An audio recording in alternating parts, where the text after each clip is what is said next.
Il va vraiment agir pour guérir les malades. Il va agir aujourd'hui pour résoudre nos problèmes. Il va agir aujourd'hui pour apporter des bénédictions pour nous.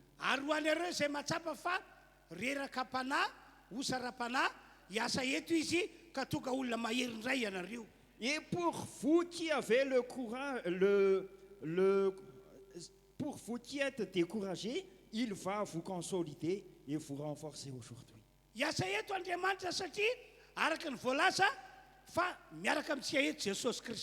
Dieu va agir aujourd'hui car, comme on a dit, Jésus est présent parmi nous.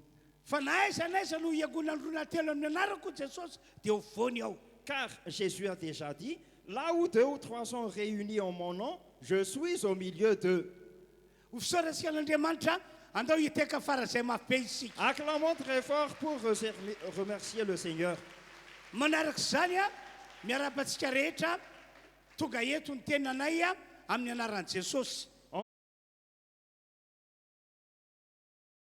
Jésus.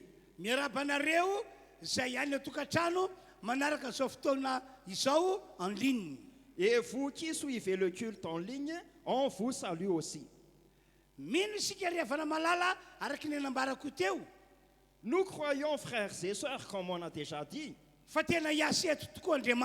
que Dieu va vraiment agir aujourd'hui. Il agira chez vous à la maison.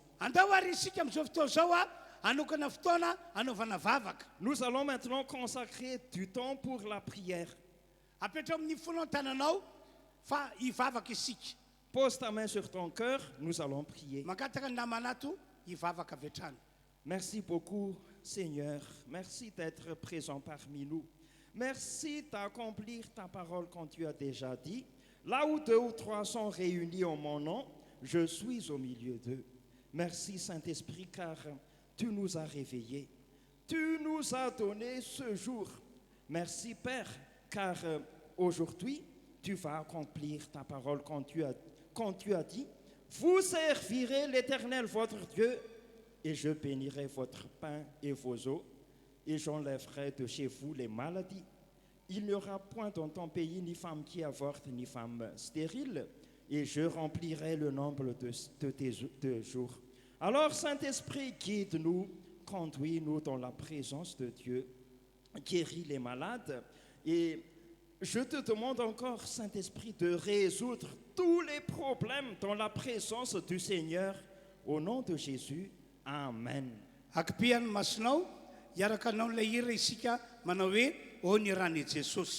On ferme encore les yeux, on va faire le chant « On ira Jesus ».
Siai.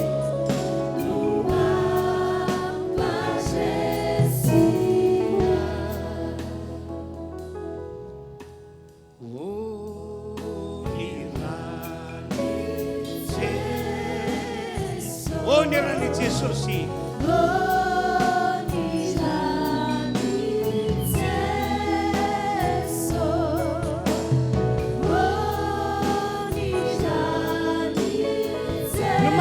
Siai.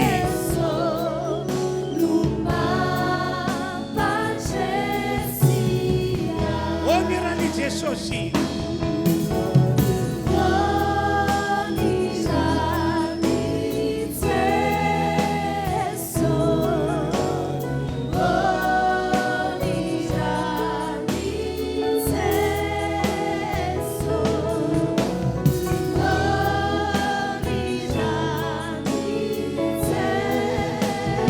Fakai.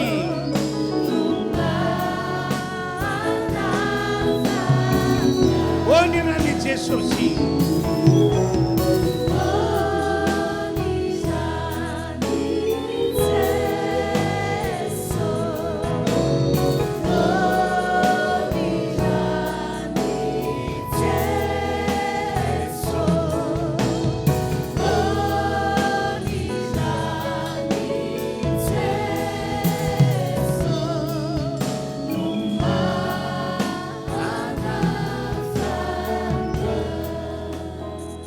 Dembolo dizatsika ni fanomporan'Andriamanitra amin'ny alalan'ny hira.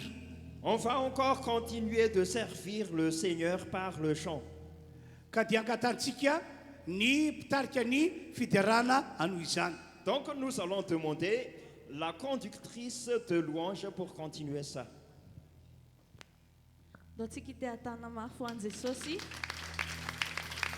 Acclamons fort pour le Seigneur. Alléluia. Alléluia. Est-ce que tu sais que Dieu est déjà parmi nous? Jésus est déjà parmi nous. Le Saint-Esprit est ici présent parmi nous. E fa eto Andriamanitra, e fa eto Jesosy, ary eto ny fanahy masina.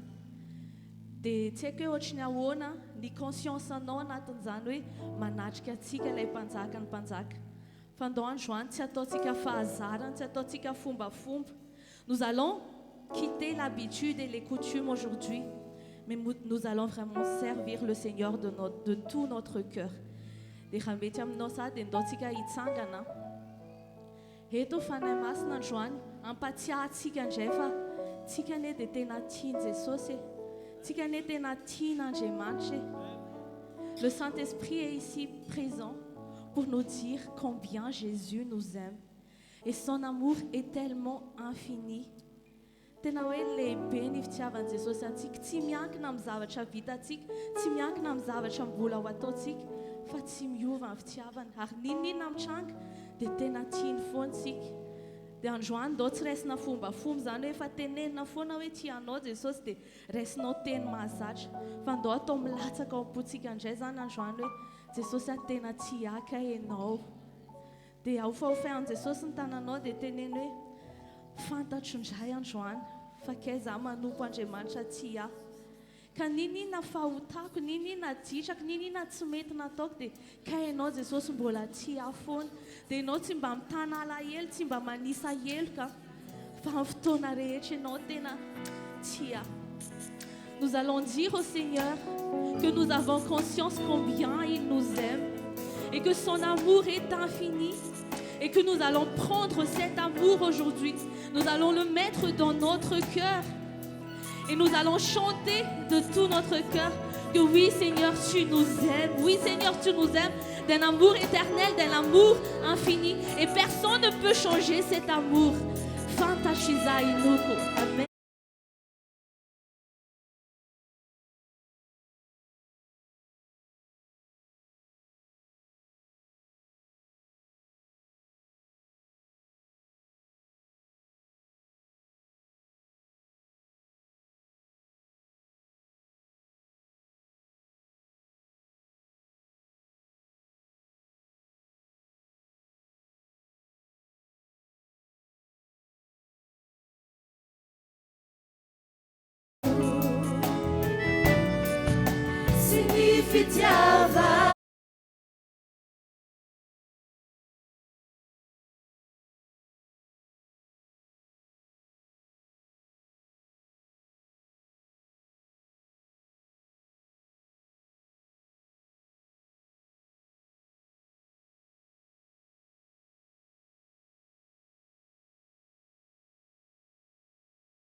Ajută Iisus sui ira fuță.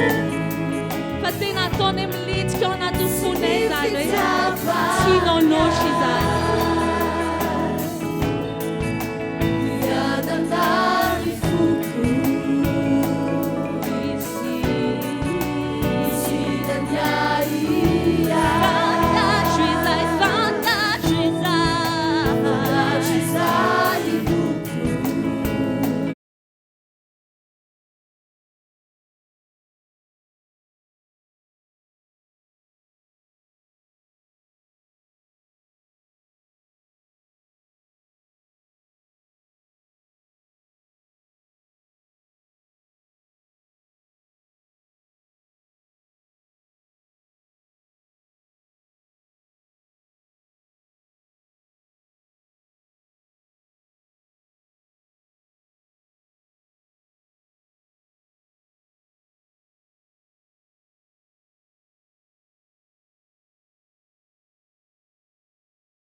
Aujourd'hui que le Dieu, le créateur de l'univers, t'aime d'un amour parfait, d'un amour tellement si grand et incomparable.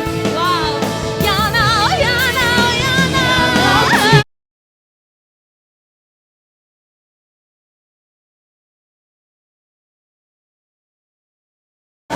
Tia Yana, Yana, Tia Yana, Fornas, Isoreshisa, Kupuovulatia, Yana, Yana, Tia, Hallelujah, Hallelujah, Famanchakisa, Tia Yana, Yana, Tia.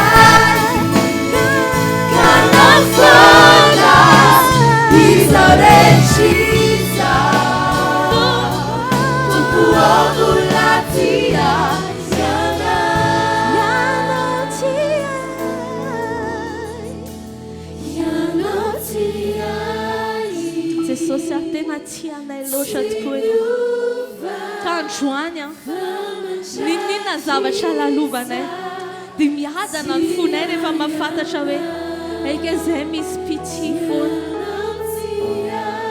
Oui Seigneur, peu importe si le monde va s'ébranler, va s'écrouler, nous resterons fermes parce que nous savons que toi tu nous aimes.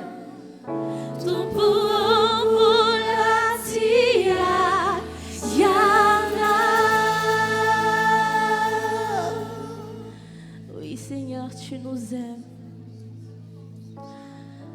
Jesus rehefa tia antsika dia tsy hoe ny teny fotsiny izy hoe tiako ianao anaka fa no profond zany. Dieu il n'a pas juste parlé quand il nous a dit il nous aime tant, mais il a prouvé, il a envoyé son fils unique, il est mort à la croix pour toi, pour moi. Est-ce que tu as conscience de cet amour? Aujourd'hui, le Saint-Esprit veut te parler, veut parler à ton cœur. Qu'il y a quelqu'un qui est mort pour toi, qui a pardonné tous tes péchés, qui t'aime d'un amour éternel. Androany amin'ny fanahy masina te hiteny amin'ny fonao hoe misy anankiray izay maty ho anao, izay namela ny helika ao rehetrarehetra, tsy mitanisa helika izy aho. Fa tena hoe tiany tsotro izao ianao dia nompirofony izany tamin'ny alalan'ny hazo fijaliana. Dia mbola hirahirainay izany Jesosy hoe tsy anay loatra kay ianao. Halleluja.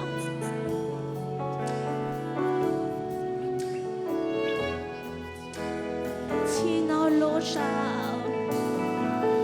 Fa tianao loatra hoe kamaty ho ahy ianao. Kamaty ho ahy ianao. Tianao mihoatra ny zavatra rehetra. Fa tianao mihoatra ny zavatra rehetra. Izany ilay tena fitiavana.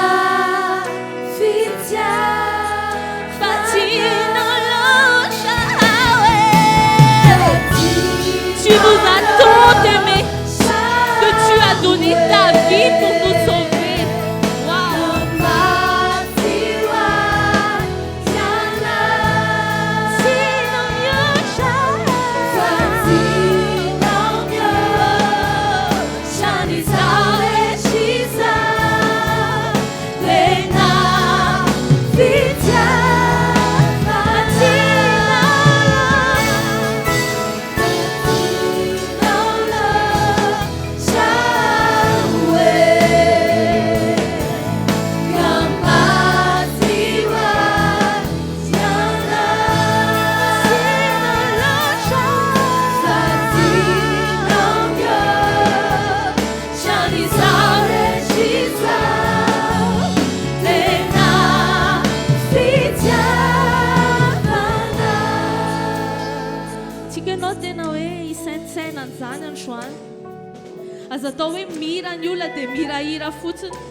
Aujourd'hui, je t'invite à ne pas juste être un perroquet et répéter des paroles, mais prends conscience de ce que tu dis de ta bouche. Prends conscience que Dieu t'aime vraiment et qu'il est mort pour toi. Est-ce que tu as conscience d'un amour qui donne sa vie pour toi quand tu étais encore pécheur? Tena hoe mbola mpanota isika dia tsy niandry an'izany Jesosy, tsy niandry hoe ho tanteraka itsika izay vao nitiantsika izy. Tsy misy zavatra afaka ataontsika mihoatra mba hitiavan'Andriamanitra antsika mihoatra, ary tsy misy ataontsika latsaka mba hahatonga fitiavan'Andriamanitra eny, fa tena hoe tiany fitiavana mandrakizay ny itiavany azy ianao. Dia androany dao itsika sy ianao hisaotra fotsiny hoe Jesosy misaotra ny amin'ny fitiavanao. Tianao loatra hoe kamaty ho ahy ianao. Fa tianao mihoatra ny zavatra izao, tena fitiavana. Fa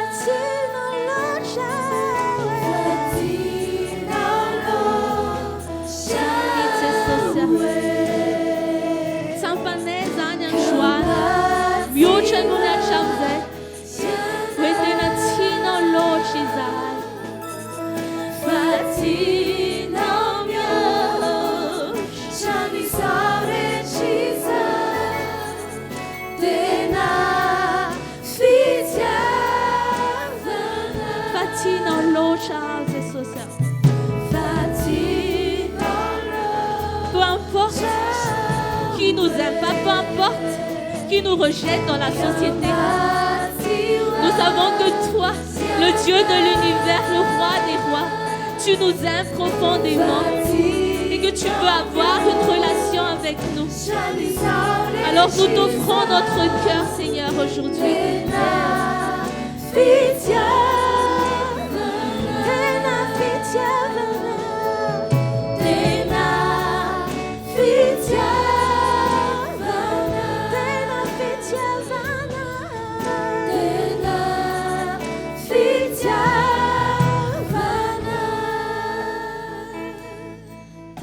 fandraisanao amin'Andriamanitra. Dia androany tsarovia, inona tokoa ny afaka havalinao an Jesosy noho ny an'izany fitiavana lehibe izay nataony izany.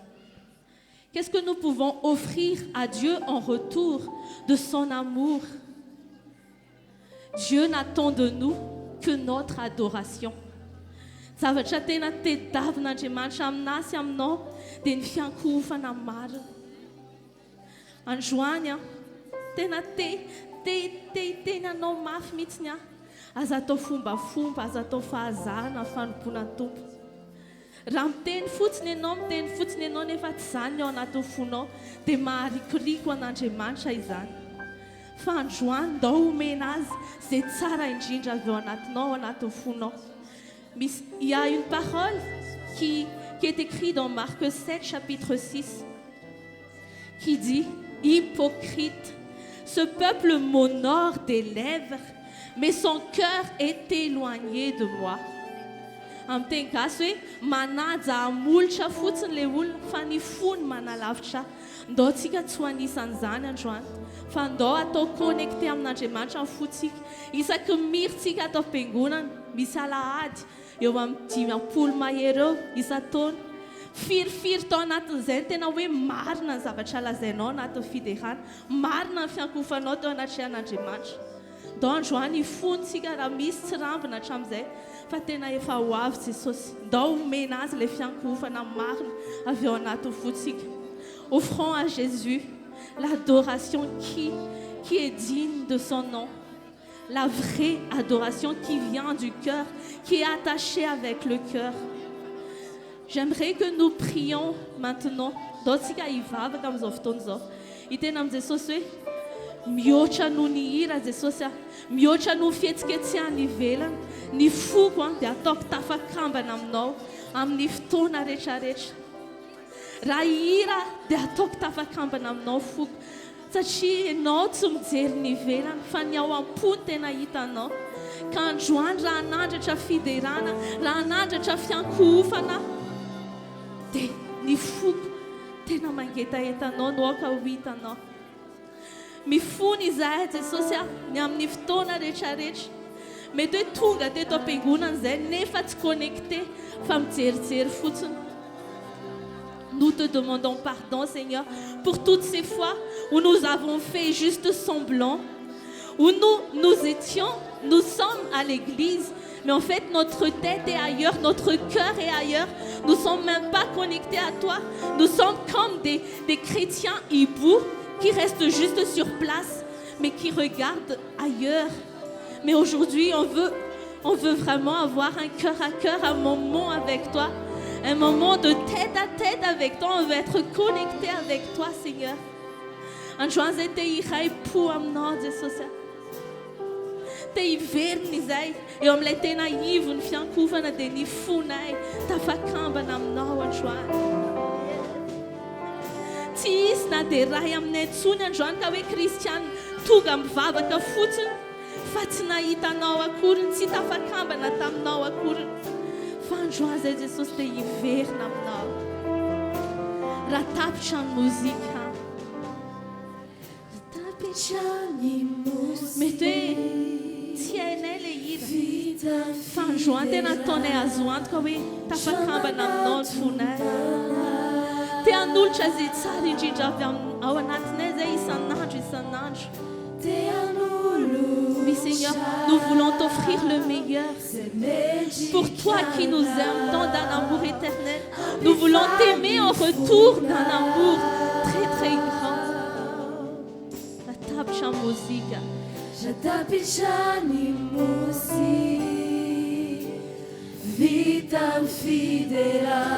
Nous voulons juste se présenter devant toi avec un cœur sincère. Nous ne voulons pas faire semblant. Nous n'offrons pas un spectacle. Nous ne voulons pas juste chanter pour chanter. Mais notre cœur veut te réjouir. S'il est craint toi, tu regardes au-delà de la beauté des chants. Tu regardes au-delà de ce que les gens voient. Tu regardes à nos cœurs. Famiochizan. Famiochizani tupo. Ifuk nu zehena. Ifuk nu zehena. Inchomi verna mianku kamnate social. Inchomi verina miankuka. Aminate socio. Mifunam note Jesus. Yam mitlam narecha shamzai. Nous voulons être des vrais adorateurs. Nous voulons avoir un cœur d'adorateur. In jomi verna miankuka. In jomi verina miankuka. Aminate socio.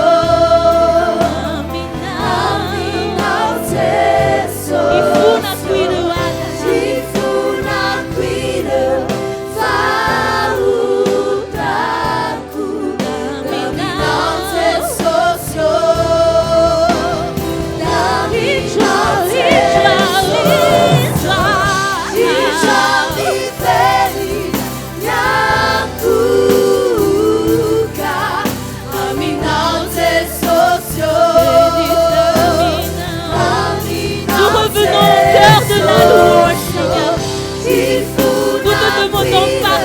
tous nos faux semblants.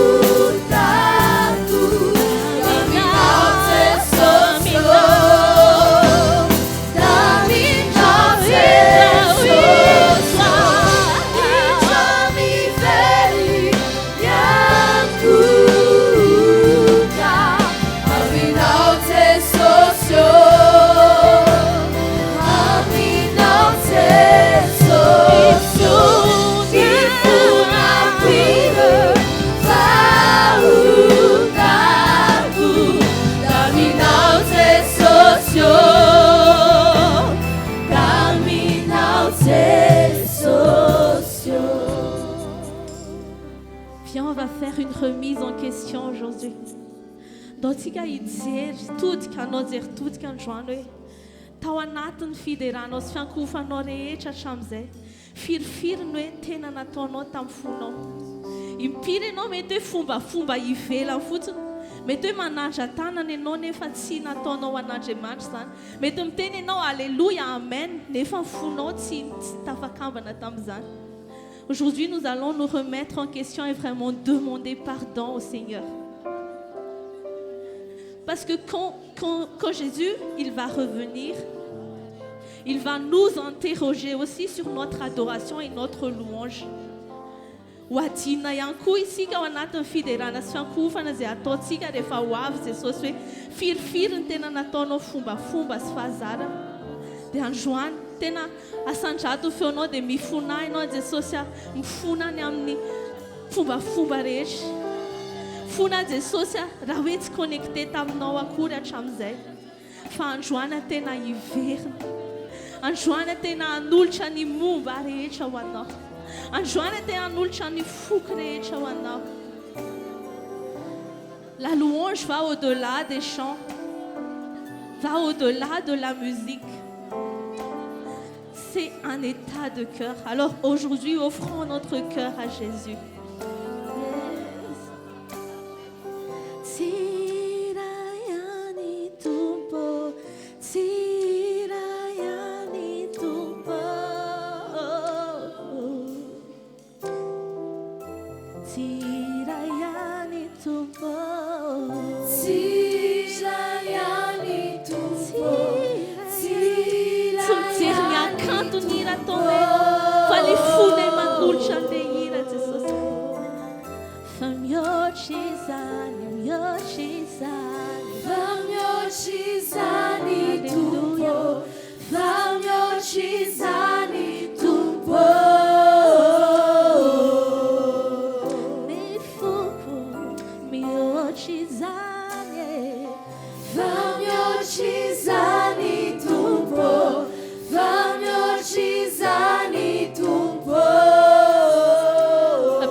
Nifukunu Serena, Nifukunu Serena.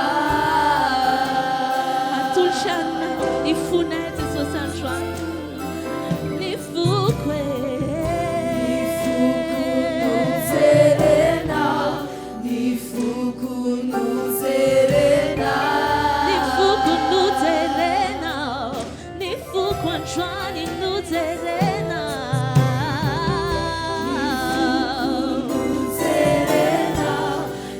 Nifukunu Serena, Nifuku te sosyo, atulo chua na feno chwanye. Nifukunu Serena, Nifukunu Serena. Inchawi verna yankuka na chiana. Zemo bare chanchwa. Inchami veji Yakuka, Aminauze Sosyo, Aminauze So. Mifuna. Sifuna Guido, Fautaku, Aminauze Sosyo, Aminauze Sosyo. Seigneur, nous voulons juste t'adorer de tout notre cœur. Parce que c'est notre raison de vivre. Et c'est tellement facile d'adorer celui qui nous a tant aimés. Tu n'es pas un Dieu méchant, tu n'es pas un Dieu sévère, mais tu es un Dieu amour. Et c'est tellement facile de s'approcher de toi. Alors aujourd'hui, nous voulons encore offrir un parfum d'adoration qui monte vers toi. Te yankua ka futu zete so sanchuani tenwe nyantu nyave lumanes nyantu fisine te itsoka siuj malon fali biazano te amalfitia no zenyam zerecha naton no te injuni fune ni mumba nerecha juan atulchana. Je veux t'adorer, Seigneur. Je veux t'adorer,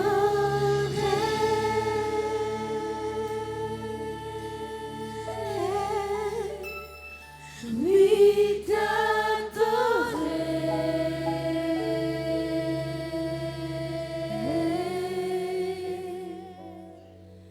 ma raison de vie, c'est de t'adorer. Je ne vis pas pour ce monde, Seigneur, mais je vis pour toi. Je veux t'adorer. Ce n'est plus moi qui vis, c'est toi qui vis en moi. Plus mon désir, mais ton désir. Oui, Plus ma volonté, mais ta volonté dans ma vie, Seigneur.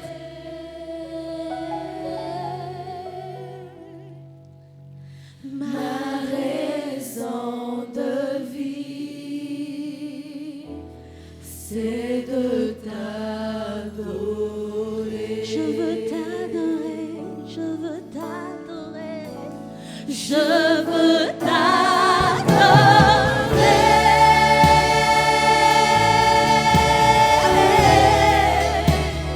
Oui, t'adorer. tout mon Ma raison de vie, c'est de t'adorer. oui, t'adorer. Je veux t'adorer.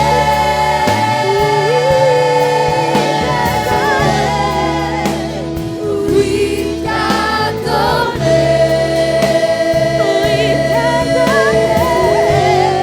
Ma raison de vivre. Ma raison de vie,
Jesus. Shambola velho zay Jesus anompo anao sy hitsoaka anao amin'ny androm-piainana rehetra. Androany zay Jesosy manapa-kevitra tsy hanao fombafomba izany intsony fa ny fiainanay rehefa miteny zay hoe atolotra anao dia tena sincère zany avy ao anaty fonay. Yes, yes. Shambola velona sono faniri quitsakana nyatuni fisi quitsakana.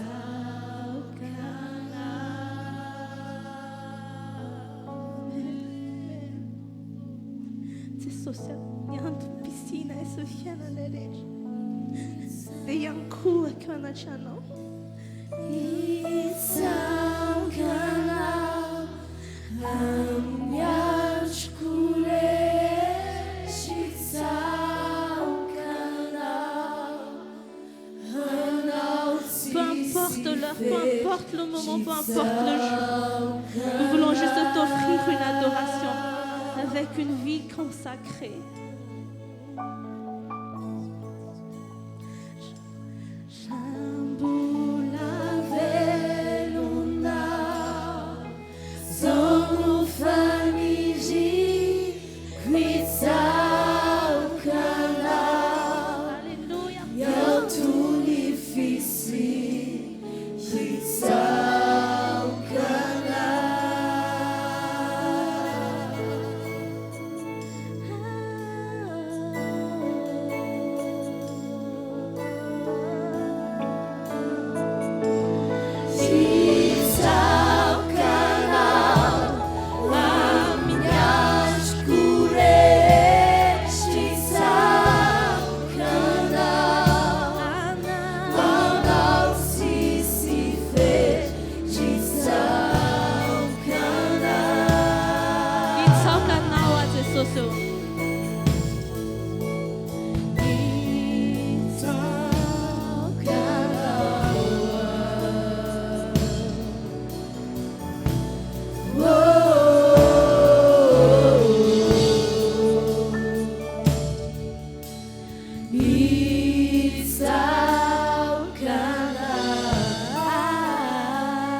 Masonao aoka anatrika an'Andriamanitra tsara ianao.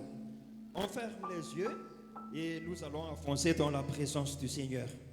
Aoka fatantsika rehetra araky ny nambarako tany am-boalohany. Sachez comme on a déjà dit depuis le début, miaraka amintsika eto ny Andriamanitra ivavantsika sy tompontsika. Dieu, notre Seigneur, est parmi nous. Raha nompo azy amin'ny fony rehetra ianao dia ho akasitrahana.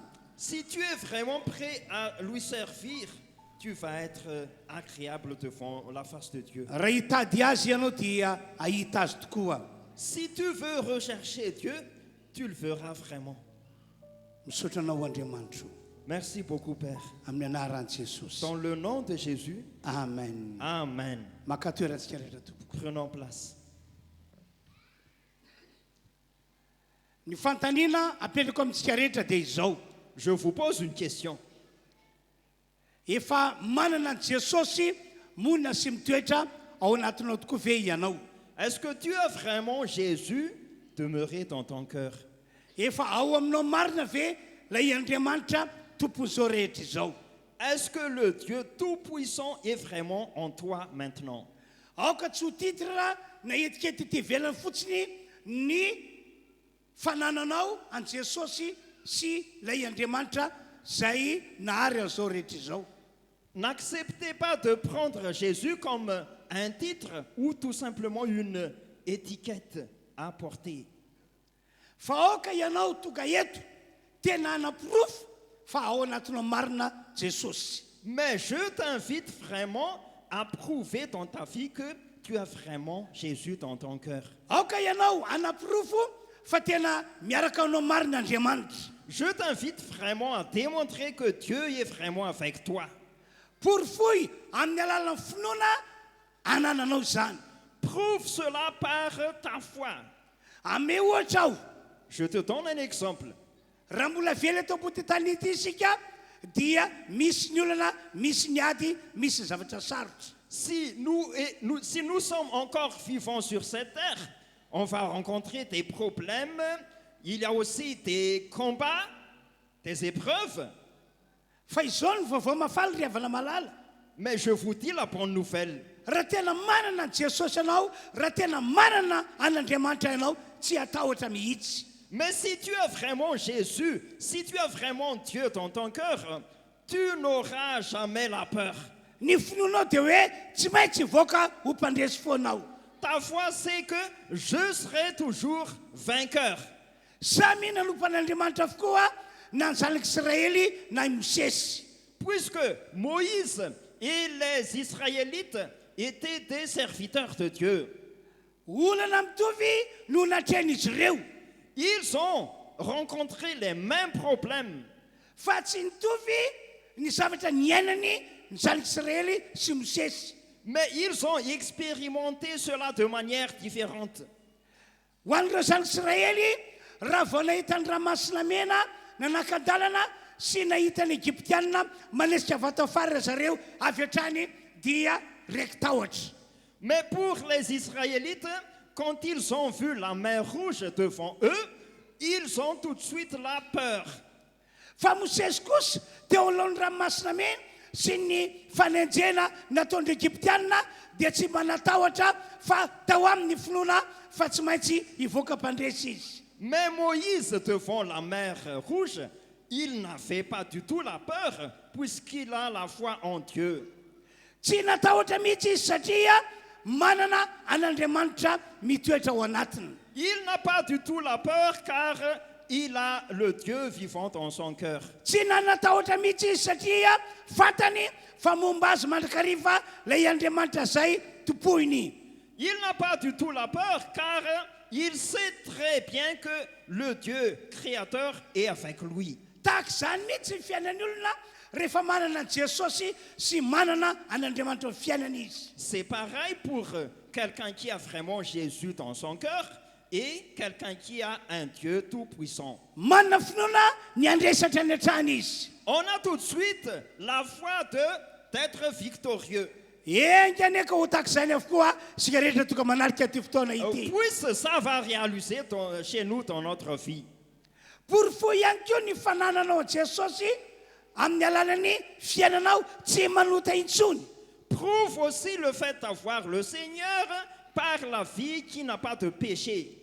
satria ny tena olona manana jesosy araka volasan'ny baiboly dia olona efa no hafan'andriamanitra tamin'ny fahotana Car selon la Bible, quelqu'un qui a vraiment Jésus dans son cœur, c'est quelqu'un qui a été déjà libéré des péchés.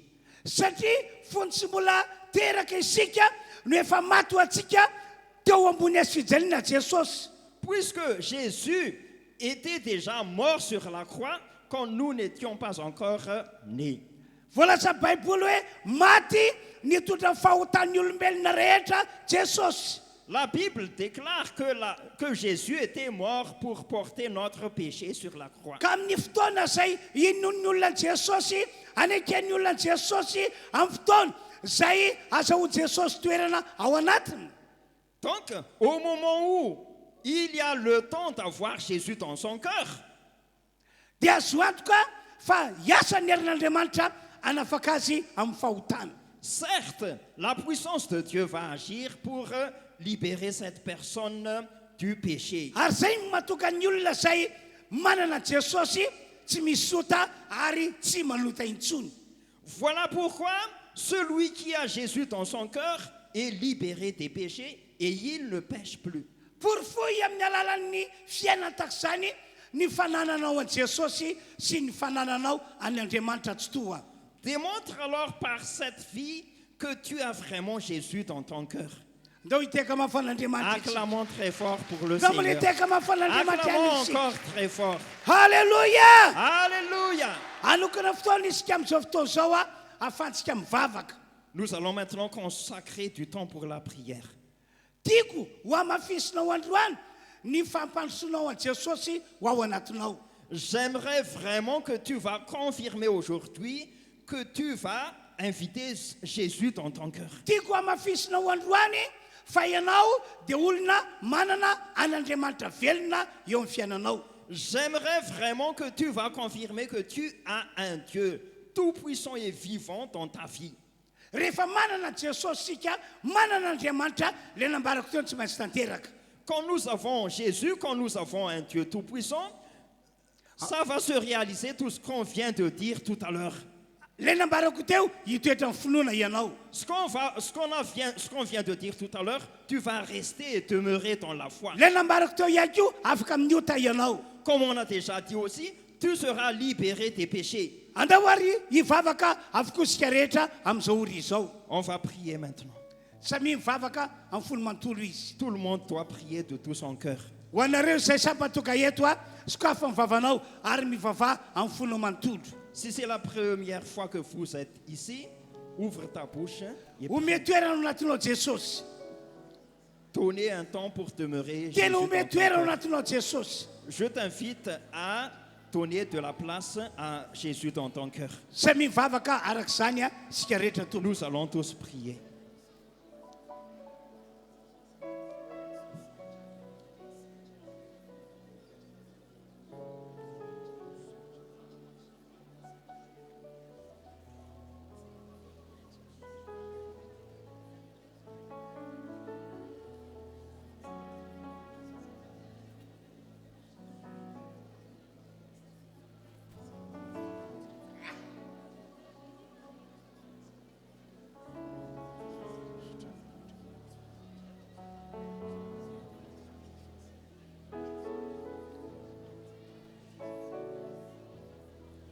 Toy izy mivavaka, On continue la prière.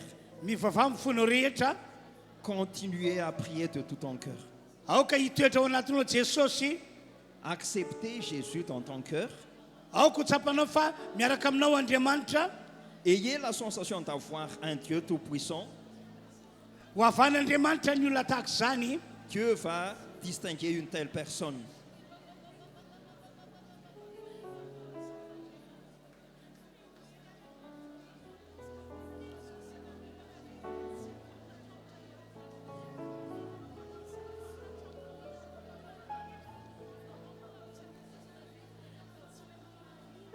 Sotranao Andriamanitra, sotranao.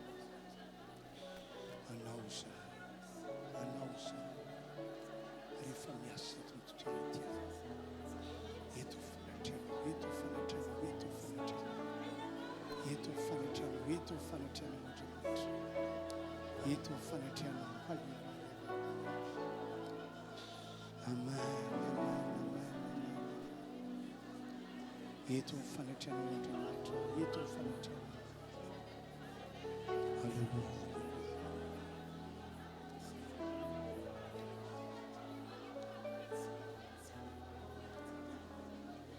Iarahantsika manao le hira hoe Jesosy eto ianao. On va faire le chant. Jésus est un nom.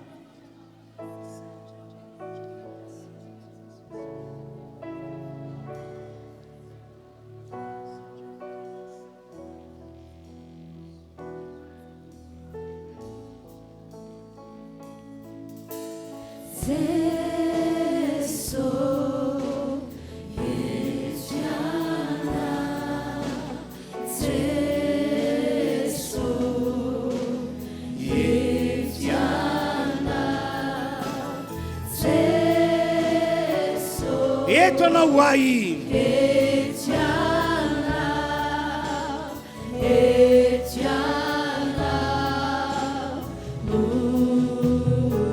Jesosy ndreto izahay.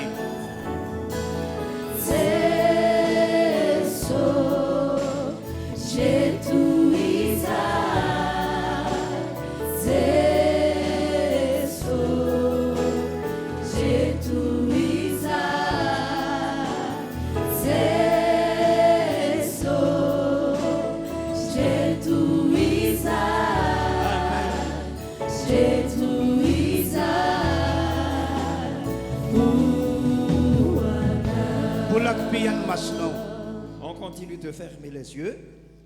Andriamanitra ray ny malala masina izay iainan-danitro. Notre Père très saint, bien-aimé qui est aux cieux, Mamindra fo aminay rehetra tonga eto anao. aie pitié de nous. Amin'ny anaran'i Jesosy. Dans le nom de Jésus, Ekenay Jesosy zanakao. nous acceptons Jésus, ton Fils. Izy ny tomponay. Il est notre Seigneur, Izy ny mpamonjy anay. il est notre Sauveur. Raisinay Jesosy. Nous acceptons Jésus, Hitoetra ao anatinay. demeurer dans notre cœur, Ondra ao anatinay. rester dans notre cœur, Andriamanitro. ô notre Père. Mino zahay Nous croyons fa ho mpandresy tokoa. que nous serons vraiment victorieux, Ho mpandresy malona ny ady. victorieux devant les épreuves, Satria Jesosy efa ato anatinay. puisque Jésus est en nous.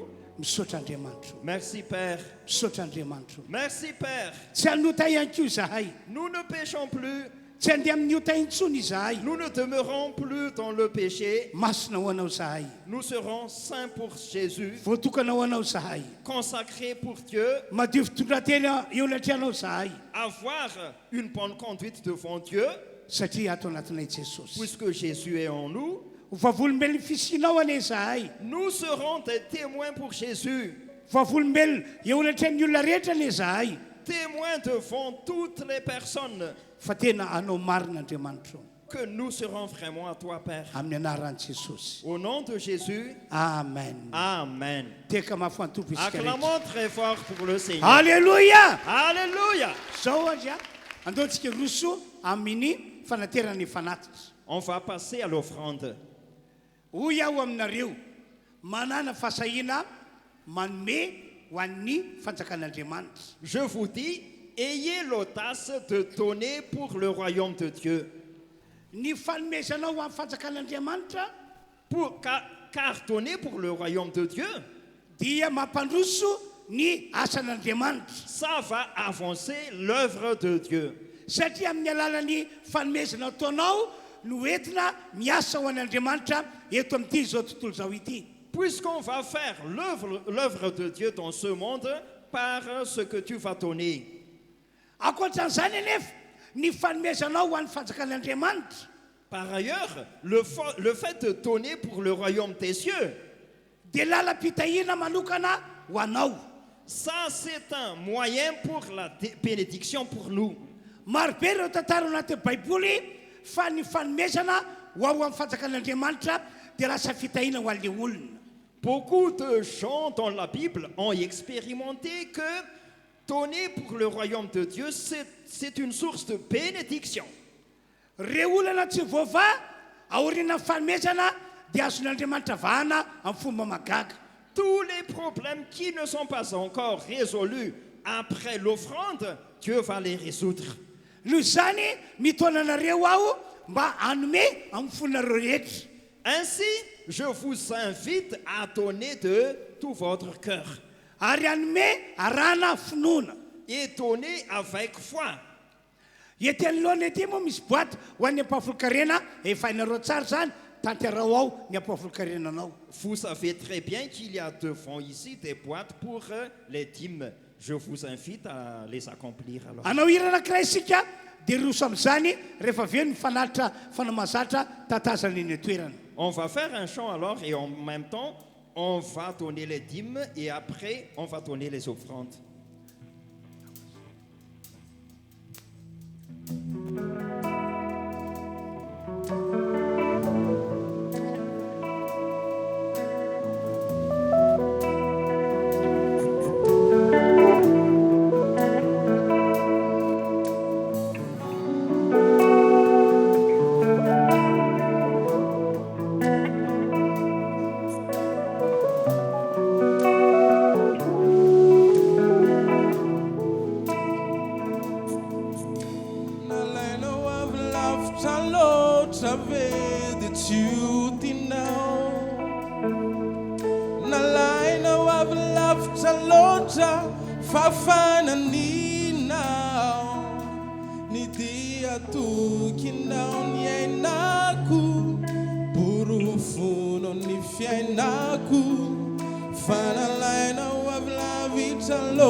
Ilai ula no fonte na mita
safano vidinao nalainao avy lavitra loatra fiainanitsalinao nidiatokinao ny ainako porofono ny fiainako fa nalainao avy lavitra loatra ho ampiasainao. Ilay olona no tainao mitsakanao, ilay olona nanaovanao zay no lazainao, fa tsy zay no lazainy olona tsy ankelo anazao sy zao hoe fizay lazainy teninao izay ao hoe izay ao hoe. Ilay olona narovanao mitsakanao,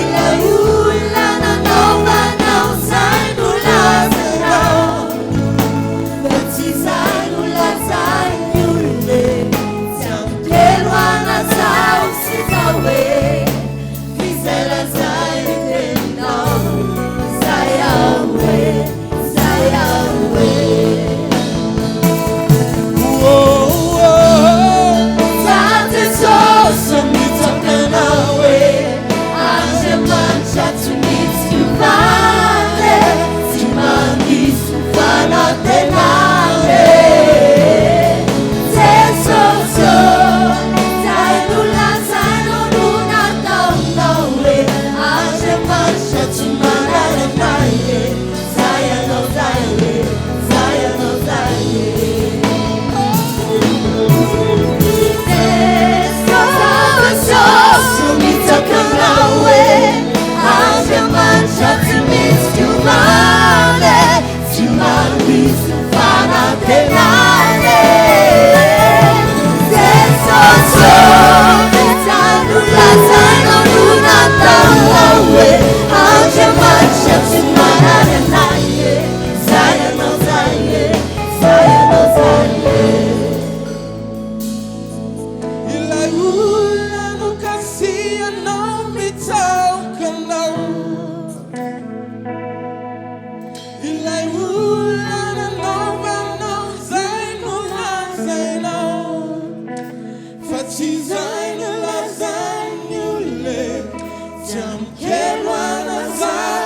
zao hoe fizay lazainy teninao izay ao hoe izay ao hoe.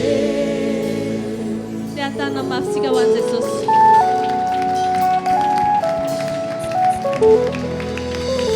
Azajana andeha akao na tsy efa tonga mpanofon'Andriamanitra.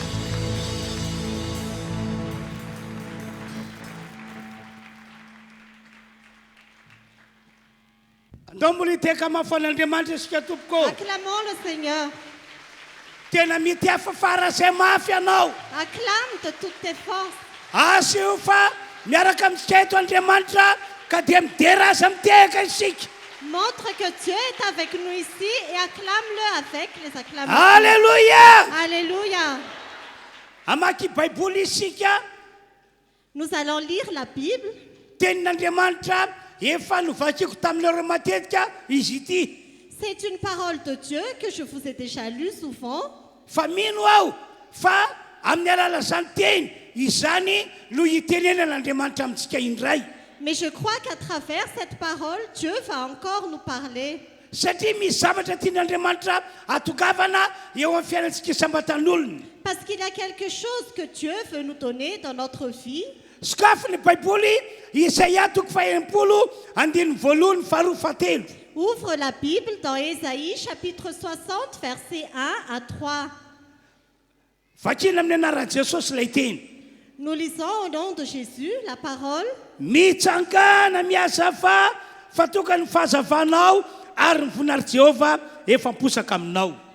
Lève-toi et brille, car ta lumière arrive et la gloire de l'Éternel se lève sur toi.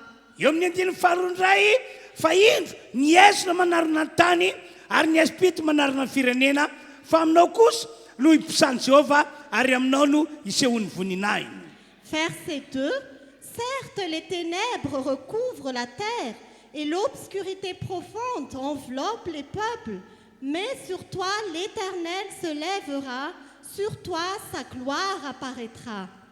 Rehefa piarinao la Isaia 1:voalohany hoe mitsangana miazava fa tonga fahazavanao. Quand tu écoutes ce qui est écrit dans Ésaïe chapitre 60 verset 1 qui dit « Lève-toi et brille car ta lumière arrive » dia ho tanteraka la andin'ny fahatelo manao hoe ary ny firenena manatona fahazavanao ary ny mpanjaka makeo amin'ny famirapiratany fiposahanao.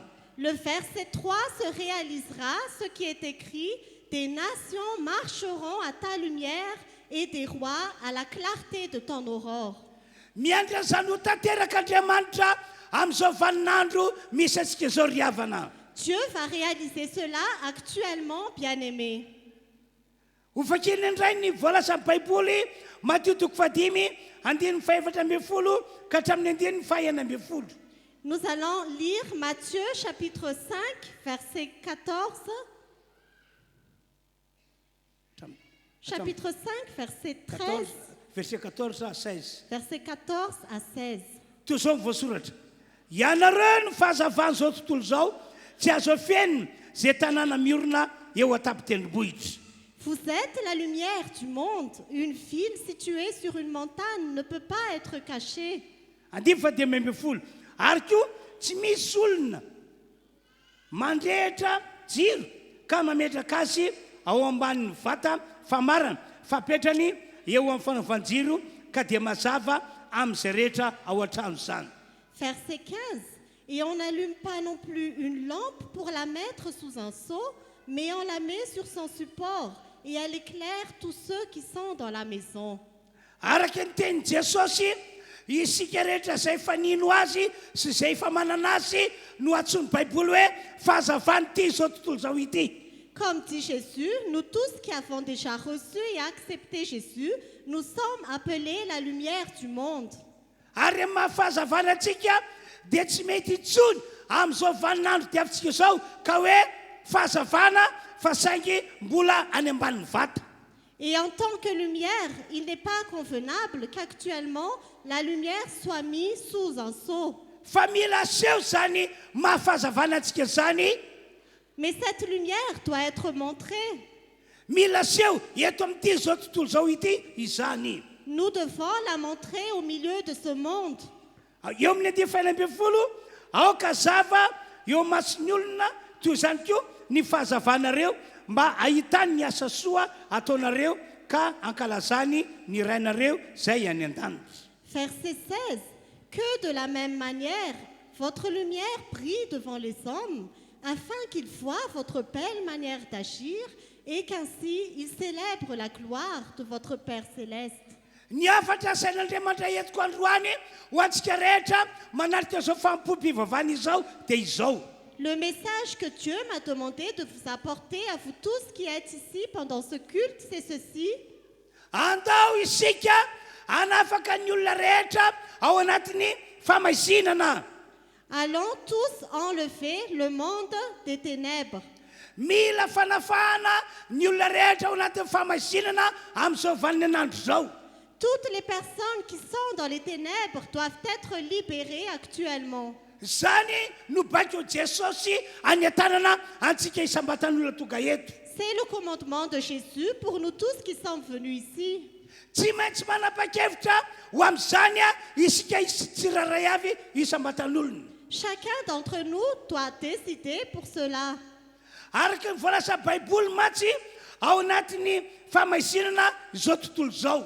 Parce que comme dit la Bible, ce monde se trouve dans les ténèbres.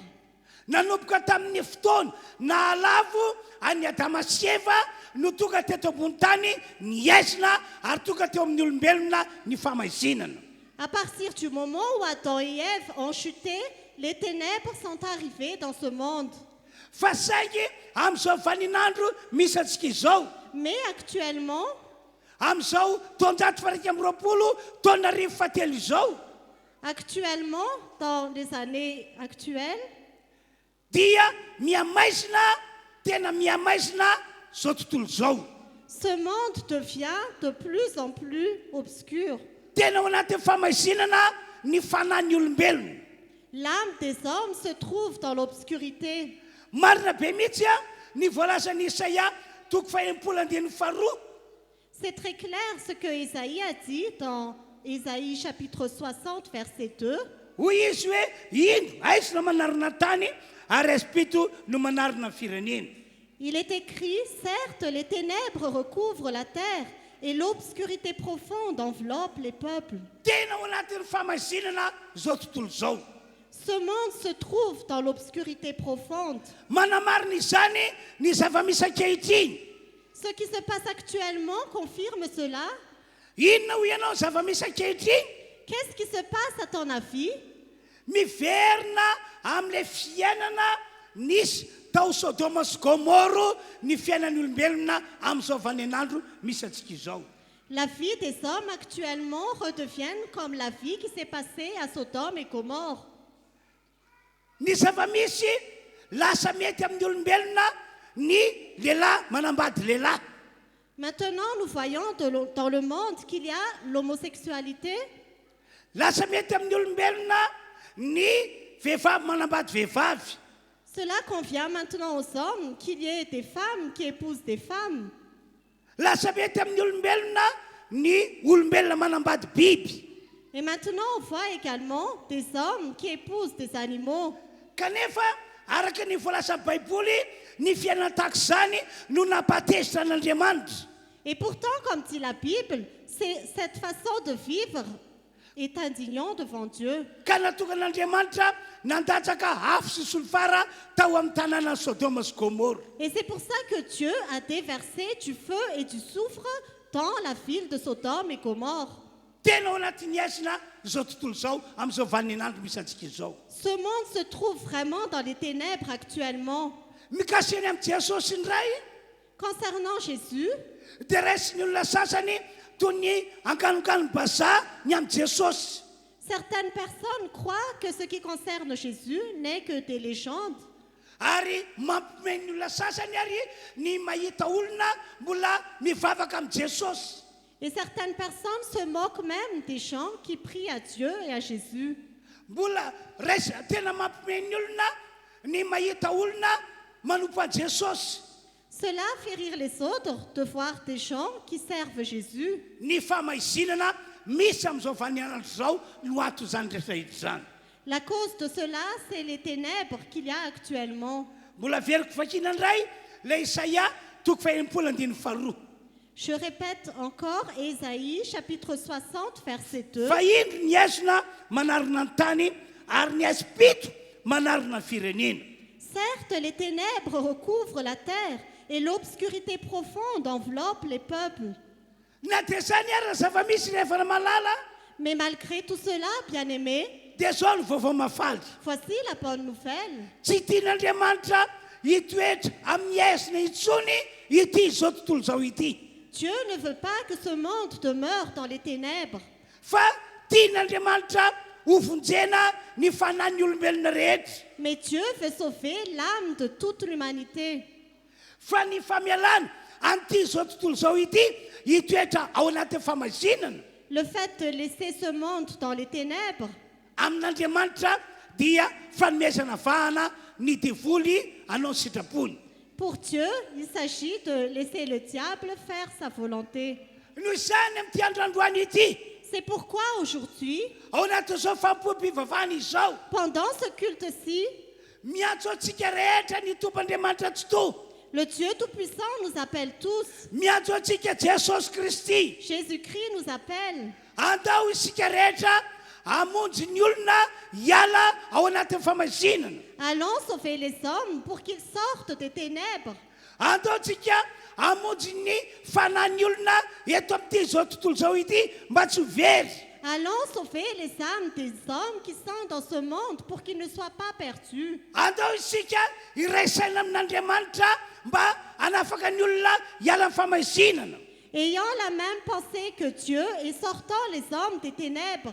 andao sika iraisana amin'Andriamanitra mba hamonjy ny fanan'ny olombelona rehetra. ayant la même pensée que Dieu pour sauver l'âme des hommes.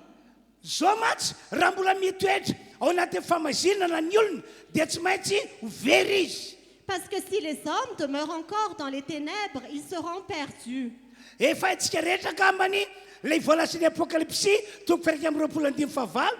Nous savons tous ce qui est écrit dans Apocalypse chapitre 21 verset 8.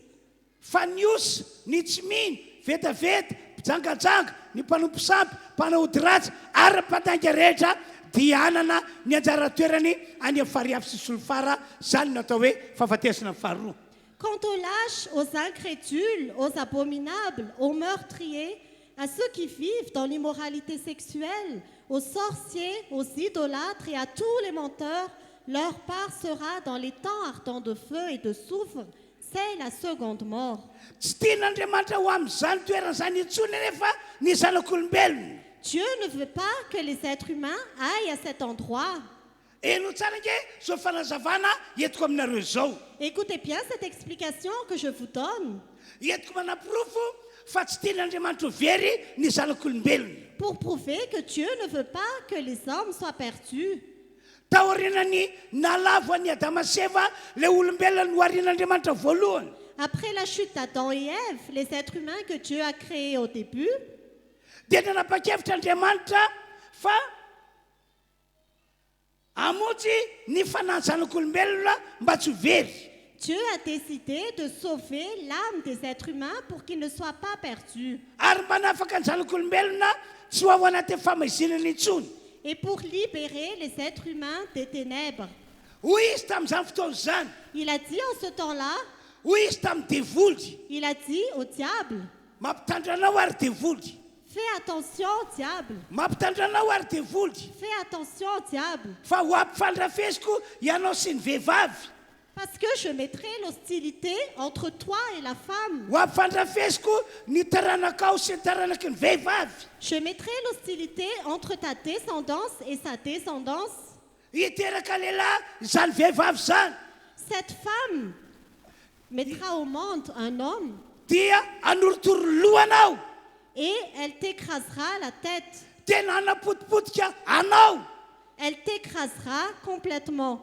Tian'Andriamanitra ho ambara amin'izany dia hoe hamonjy ny zanak'olombelona hiala amin'ny famasinana izy. Ce que Dieu veut dire, c'est qu'il va sauver les êtres humains et les faire sortir des ténèbres. Ary hamonjy ny fanahy ny zanak'olombelona. Il va sauver l'âme des êtres humains. Andoka vakintsika ny Genesis toko fahatelo andininy fahadimy. Nous dimy allons ambin'ny folo. lire Genèse chapitre 3, verset 15. Toy izao no voasoratra vakina amin'ny anaran'i Jesosy ilay teny. Voici ce qui est écrit, nous allons lire au nom de Jésus. Dia ampifandrafesiko ianao sy vehivavy ary ny taranako sy taranany, izy anorotoro ny lohanao ary ianao kosa anorotoro ny omby alatongany. Je mettrai l'hostilité entre toi et la femme, entre ta descendance et sa descendance. Celle-ci t'écrasera la tête et tu lui blesseras le talon. Nasion'Andriamanitra fatapa-kevitra mihitsy izy ny analan'ny olona amin'ny famazinana sy hamonjy ny fanahin'ny olona. Dieu a montré qu'il était vraiment décidé à faire sortir les êtres humains des ténèbres et à sauver leurs âmes. Tsy nijanona teo Mais ça ne s'est pas arrêté là. fa ibe-dehibe Andriamanitra no nampitondra faminaniana andreo mpaminany. Dieu a donné des prophéties à tous les prophètes plusieurs fois Fa tena hanafaka ny olona amin'iny famazinana tokoa izy. qu'il allait vraiment délivrer les hommes des ténèbres Ary hamonjy ny fanahin'ny olombelona rehetra velony eto ambony tany. et qu'il allait sauver l'âme de tous les êtres humains qui sont vivants sur cette terre. Ohatra amin'izany ilay faminaniana nampitondran'ny Isaia mpaminany ao amin'ny Isaia toko fafito andininy faefatra. Par exemple, la prophétie qu'a apportée Ésaïe le prophète dans Ésaïe chapitre 7 verset 4. Ary noho izany ny tompo no hanome famantarana ho anareo. Indro anananaka ny Virjina ka hiteraka zazalahy ary ny anarany ataony hoe Emmanuel. Voilà pourquoi c'est le Seigneur lui-même qui vous donnera un signe. La Vierge sera enceinte, elle mettra au monde un fils et l'appellera Emmanuel. Dikany faminaniana io dia ho avy ny andro ho avy lay zazalahy omena anarana hoe Emmanuel. La signification de cette prophétie, c'est qu'à un moment donné, il y aura un fils dont le nom est Emmanuel. Dikany hoe Emmanuela dia ato amintsika Andriamanitra. La signification d'Emmanuel, c'est Dieu est en nous. Amin'ny alala zany zazalahy atao hoe Emmanuel zany no amonjena ny olona ho hiala amin'ny famezinana sy amonjena ny fanahy tsy ho very. À travers cet enfant appelé Emmanuel, les hommes seront sauvés de la perdition. Akoatra zay faminaniana izay dia mbola nampitondra faminaniana ihany Andriamanitra ao amin'ny Isaia 5:15. À part cette prophétie, Dieu a encore donné une autre prophétie dans Ésaïe chapitre 9, verset 5. Mbola nanamafy ihany Andriamanitra fa izy zazalahy ho ateraka eto ambony tany ity ary amin'ny alalan'izany zazalahy zany hoesorina amin'ny famazinana ny olombelona rehetra. Dieu a encore confirmé qu'il y aura un enfant qui va naître sur cette terre et qu'à travers cet enfant, les hommes seront délivrés des ténèbres. Ary amin'ny alalan'ny zazalahy zany no amonjena ny fanahin'ny olona. À travers cet enfant, l'âme des êtres humains seront sauvés. Toy izao ny voasoratra Isaia 5:15. Voici ce qui est écrit dans Ésaïe chapitre 9, verset 5. Fa zaza no teraka ho antsika, zazalahy no omena antsika ary ny fanapahana dia eo an-tsorona. Ary ny anarana atao hoe Magaga, mpanotsaina, Andriamanitra mahery, Rainy mandrakizay, Andrian'ny fiadanana. En effet, un enfant nous est né, un fils nous a été donné, et la souveraineté reposera sur son épaule. On l'appellera merveilleux, conseiller, Dieu puissant, Père éternel, Prince de la paix. Tsy indray mandeha na indroa fotsiny Andriamanitra no nampitondra teny faminaniana fa tena hamonjy ny olombelona hiala ao anaty famazinana izy fa imbe dehibe. Ce n'est pas seulement une fois ou deux fois que Dieu a apporté des prophéties qu'il allait sauver les hommes, mais c'est plusieurs fois. Eny hatramin'ilay tanàna izay atokafan'io zazalahy izay entin'Andriamanitra manala ny olona amin'ny famazinana io azy dia efa nambaran'Andriamanitra tamin'izany fotoana izany. Oui, même concernant la ville où cet enfant sera né, Dieu l'a déjà prévenu plus tôt. Mika 5:2 toy izao ny voasoratra. Michée chapitre 5 verset 1, voici ce qui est écrit. Fa ianao ry Betlehema Efrata, zay kely tsy tokony ho isan'ny arivon'ny Joda akory, dia avy aminao ny voany zay anankiray ho mpanapaka ho ahy ao amin'ny Israely. Hatry ny fahagola no efa ny voany dia hatrizay. Et toi, Bethléem Ephrata, qui est petite parmi les villes de Juda, de toi sortira pour moi celui qui dominera sur Israël et dont l'origine remonte loin dans le passé à l'éternité. Nampitondra faminaniana any mika Andriamanitra fa ao a Betlehema no ivoany zany lehilahy zay anafaka ny olona amin'ny famazinana izany. Dieu a donné une prophétie à Michée que c'est de Bethléem que cette personne sortira, celui qui va sauver les hommes des ténèbres. Ary zany zazalahy nataon'Andriamanitra anafaka ny olona famazinana zany dia tsy hoe zazalahy nisy tateo aoriana. Cet enfant qui était censé sauver les hommes des ténèbres, ce n'est pas un enfant qui est venu plus tard. Faraka ny voalazany teo hatry ny fahagola no efa nisiny, hatrizay no efa nisiny. Mais comme il a été dit tout à l'heure, son origine remonte loin dans le passé à l'éternité. Tian'Andriamanitra ambara amin'izany dia izy Andriamanitra teny an-danitra io toka olombelona io. Ce que Dieu veut dire, c'est que c'est lui, le Dieu en personne, qui est venu sur terre. Satria fantany tsara fa tsy misy mahafaka ny olona amin'ny famazinana, tsy misy mahavoavotsy fanahin'ny olona raha tsy izy mihitsy no midina ety ambony tany. Parce qu'il savait bien que personne ne pouvait sauver l'âme des hommes et les faire sortir des ténèbres si ce n'est pas lui-même qui descend sur terre. tian'andriamanitra ho afana famasinana ny olombelona rehetra. Dieu veut sauver tout le monde des ténèbres. Tian'andriamanitra ho vojena ny fanan'ny olombelona rehetra mba tsy ho very. Dieu veut sauver l'âme de toute l'humanité pour qu'il ne soit pas perdu. Ny bokin'ny Jonasa moa dia manambara mivatana fa zanak'andriamanitra no omeny antsika zanak'olombelona mba tsy ho very zay rehetra mieno azy fanafiana mandrakizay. Même le livre de Jean annonce que c'est le Fils unique de Dieu qu'il nous a donné, afin que quiconque croit en lui ne périsse pas, mais qu'il ait la vie éternelle. Jaona toko fahatelo dia feno ambin'ny folo zay teny izay. C'est dans Jean chapitre 3, verset 16. Ary amin'izao vaninandro misy antsika izao amin'izao taonjato faharaiky amby roapolo sy taona arivo fahatelo izao. Et actuellement, dans notre temps actuel, efa tena maika be mihitsy Andriamanitra ny hanafaka ny olona amin'ny famazinana io. Dieu est vraiment pressé de sortir les hommes des ténèbres. Efa maika be mihitsy Andriamanitra ny hamotsy ny fanan'ny olombelona rehetra. Dieu est vraiment pressé de sauver l'âme de toute l'humanité. Fa saika tsy afaka manoatra Andriamanitra raha ohatra ka isika zay toka eto no tsy hiasa hiaraka aminy. Mais Dieu ne peut rien faire si nous qui sommes ici, nous n'agissons pas en même cœur avec lui. Noho izany manentana antsika rehetra hoe manapa-hevitra androany ny hiasa amin'Andriamanitra hanafaka ny olona ao anaty famasinana sy hamonjy ny fanan'ny olombelona mba tsy ho very. C'est pourquoi je vous exhorte tous à agir avec Dieu pour sauver l'âme de ceux qui sont perdus et de les enlever des ténèbres. Manapa-hevitra ho amin'izany avokoa isika rehetra tompoko. Décidez pour cela également. Fa raha tsy manapa-kevitra ianao dia hanatsiny amin'Andriamanitra. Parce que si tu ne te décides pas pour ça, tu auras...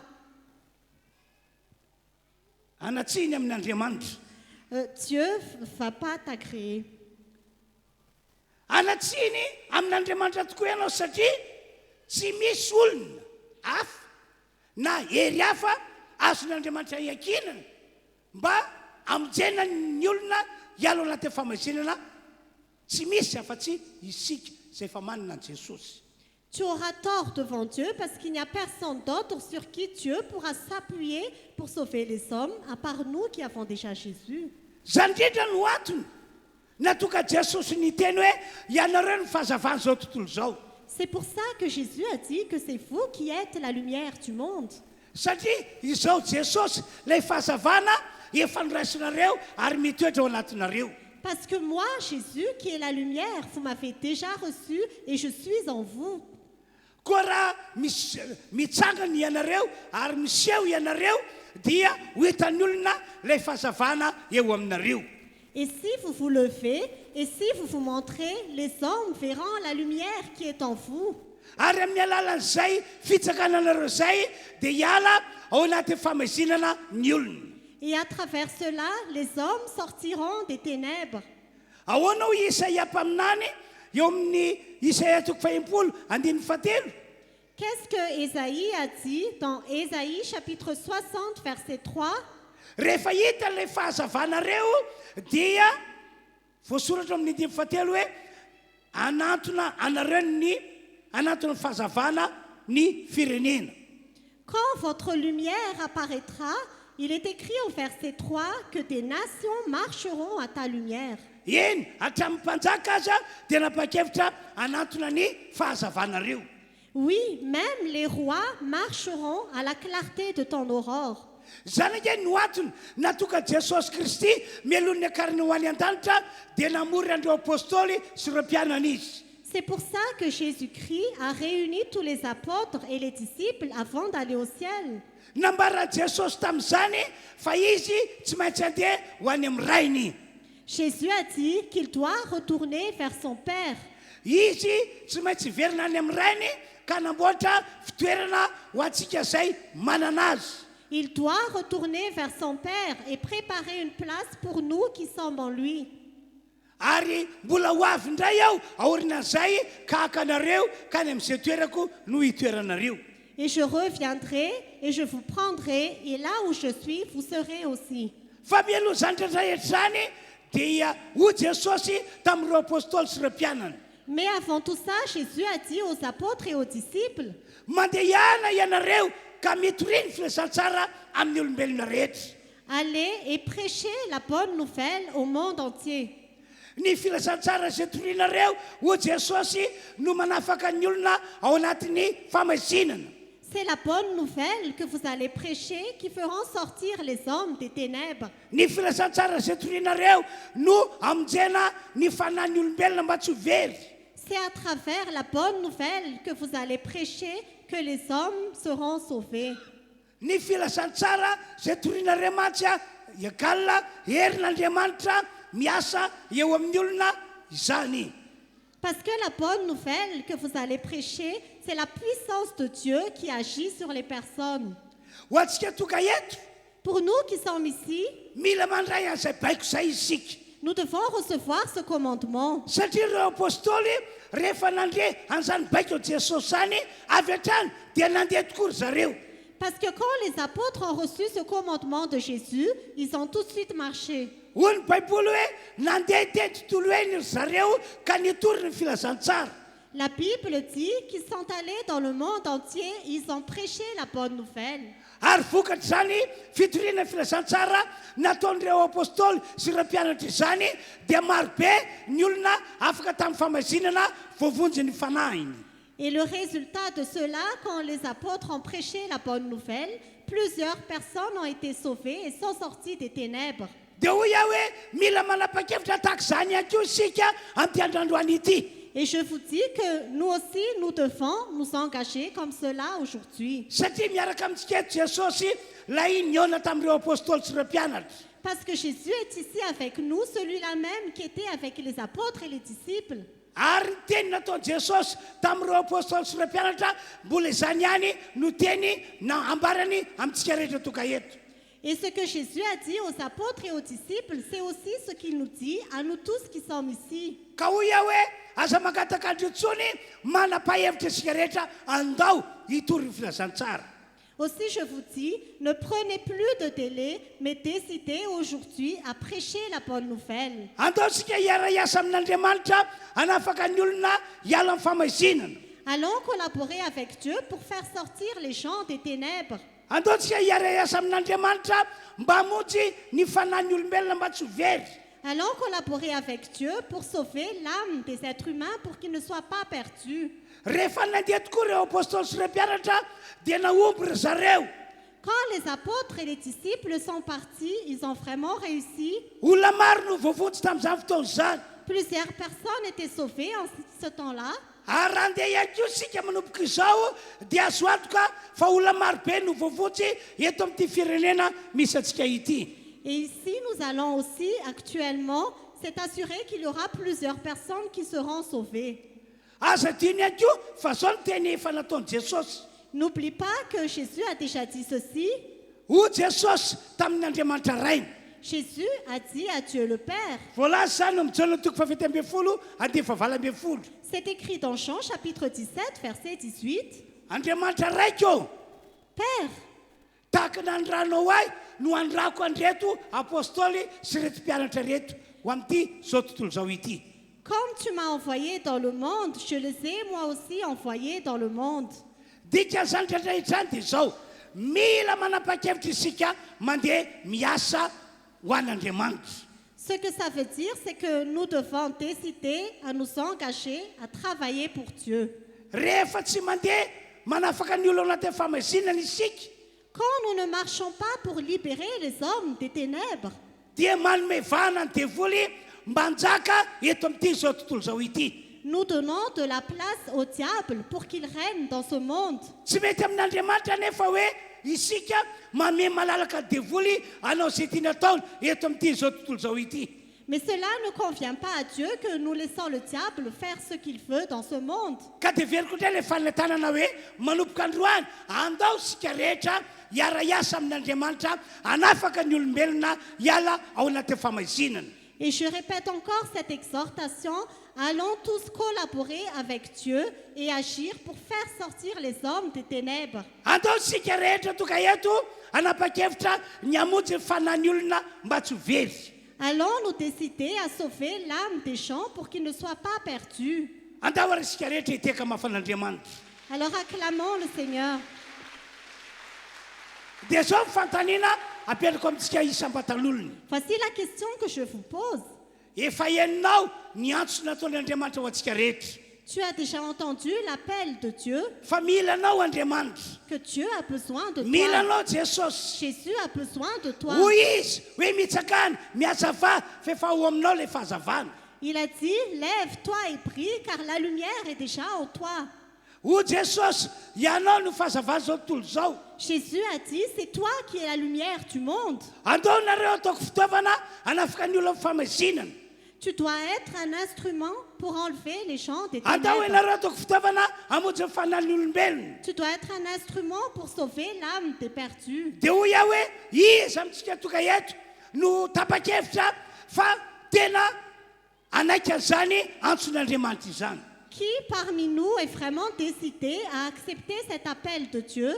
Tena hoe hamonjy ny olona hiala famazinana tokoa. C'est vraiment de sauver les hommes des ténèbres.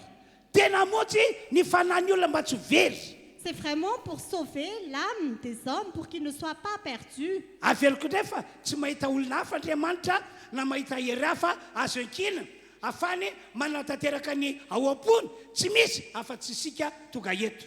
Je répète encore que Dieu ne trouve personne d'autre sur qui s'appuyer à part nous qui sommes ici. Hivavaka ho anareo izay tapa-kevitra ho amin'izany aho. Je vais prier pour vous qui êtes décidés pour cela. Fa ho anareo tsy tapa-kevitra tsy haiko hoe inona reny ny fanapa-kevitra raisin'Andriamanitra. Mais pour vous qui n'êtes pas décidés, je ne sais pas quelle est la décision que Dieu va prendre. Ho aho manokana tato ato Pour moi, personnellement, dia tsapako ny famangin'Andriamanitra. j'ai vraiment expérimenté que Dieu m'a visité. Hoe mila mitoro ny filazantsara hatrany hatrany ao.